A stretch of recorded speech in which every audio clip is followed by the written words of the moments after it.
আইতারো না? আরে কিলো ভাই বলছে নদীতে স্নান করবে, ছোটবেলায় এখানে বড় হয়েছে, অনেক আগে স্নান করছে, 10 বছর বা 15 বছর পর এখানে আসছে, নদীতে জল দেখে এখন স্নান করতে ইচ্ছা হয়েছে, নামছে। নেমে কিছু দূর সাঁতরে যাওয়ার পরে স্রোতের টানে এখন চলে গেছে, এরপর আর মানে লোকজন ডাকতে ডাকতে আর দেখা হয়নি।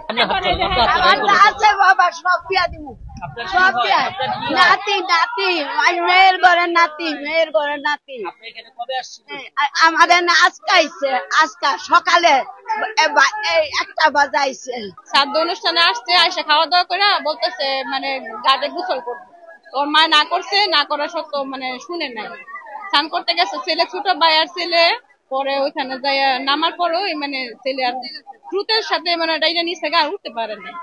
ছেলে ছোট ভাই দেখছে, দেখা লোকজন জানাইছে, পরে অনেক দূরে গেছে গা, মানে কেউ আনার মতো আর পায়নি, এখন পর্যন্ত এটা সন্ধান পাওয়া যাচ্ছে।